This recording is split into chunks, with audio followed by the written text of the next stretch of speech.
महिला आरक्षण मुद्द्यावरून सध्या राजकारण चांगलंच तापलेलं आपल्याला पाहायला मिळतंय।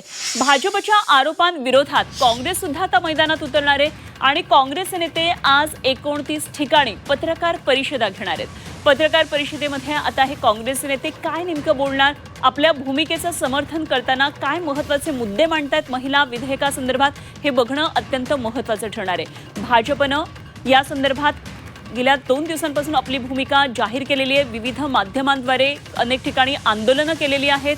त्याचप्रमाणे मोठमोठ्या पत्रकार परिषदा झालेल्या आहेत आणि या पत्रकार परिषदांना आता काँग्रेस सुद्धा पत्रकार परिषदेनंच उत्तर देणार आहे। तेव्हा 29 ठिकाणी काँग्रेसचे नेते आज पत्रकार परिषदा घेणार आहेत।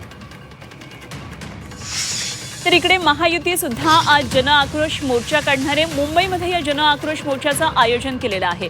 महिला आरक्षण विधेयकाच्या समर्थनासाठी महायुतीचा हा मोर्चा असणार आहे। जांभोरी मैदान ते वरई डोम, मुंबईमध्ये जांभोरी मैदान वरई इथे, तर इथूनच डोमकडे हा मोर्चा निघणार आहे आणि या मोर्चानंतर वरई डोममध्ये एका सभेचं आयोजन करण्यात आलेलं आहे। आज महायुतीकडून हा जन आक्रोश मोर्चा काढण्यात येईल। कोण कोण नेते या मोर्चामध्ये सहभागी होतात हे बघायचं आहे। त्याचप्रमाणे महायुती एक संयुक्त भूमिका या मोर्चाद्वारे आपली मांडणार आहे। जाहीर सभा पण होणार आहे।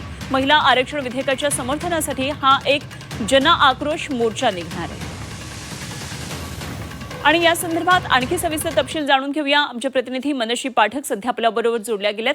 मनश्री, आज 2 महत्त्वाच्या घडामोडी महिला आरक्षणासंदर्भातल्या महिला विधेयकासंदर्भातल्या एकतर ज्या पत्रकार परिषदा भाजपनं घेतलेल्या होत्या त्याचा विरोध किंवा त्याला उत्तर म्हणून काँग्रेस सुद्धा पत्रकार परिषद घेणार आहे आणि आज जन आक्रोश मोर्चा महायुतीचा असणार आहे। कशा नेमक्या 2 घडामोडींवर आज लक्ष?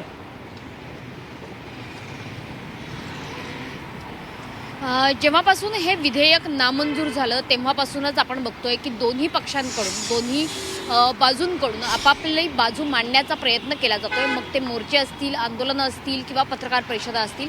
कालसुद्धा आपण बघितलं की मुख्यमंत्र्यांनी स्वतः पत्रकार परिषद घेतली होती। अर्थातच हे विधेयक आहे ते म्हणजे महिला आरक्षण आणि डिलिमिटेशन असणारं विधेयक। काँग्रेसची किंवा विरोधकांची जी बाजू आहे ती कायमच त्यांनी सातत्याने पुढे ठेवलेली आहे की आमचा विरोध हा महिला आरक्षणाला नाही तर डिलिमिटेशनला आहे। त्या आडून महिला आरक्षणाच्या आडून ज्या लोकसभेमध्ये जागा वाढत होत्या त्याला आहे आणि त्यामुळेच हे विधेयक आम्ही हाणून पाडलेलं आहे। दुसऱ्या बाजूने महिलांचा सन्मान केला जात नाहीये, महिलांना संधी नाकारली जाते असा युक्तिवाद भाजपकडनं केला जातोय आणि म्हणूनच भाजपकडनं सुद्धा सातत्याने जनतेपर्यंत आम्ही हे विधेयक का आणू इच्छित होतो हे सांगण्याचा प्रयत्न केला जातोय। खरं तर या दोन्ही बाजूंकडनं आता वेगवेगळे युक्तिवाद केले जात आहेत। त्याच्यामुळे पत्रकार परिषदांचं सत्र सुरू आहे। आज मुंबईत सुद्धा स्वतः वर्षा गायकवाड या पत्रकार परिषद घेणार आहेत। खासदारांनी ज्या पद्धतीने संसदेमध्ये विरोध केला होता या विधेयकाला, नेमका तो विरोध का होता, कोणत्या मुद्द्यांकरता होता हे जनतेपर्यंत जास्तीत जास्त पोहोचावं याकरता काँग्रेसने हे पत्रकार परिषदांचं एक अभियानच राबवलेलं आहे।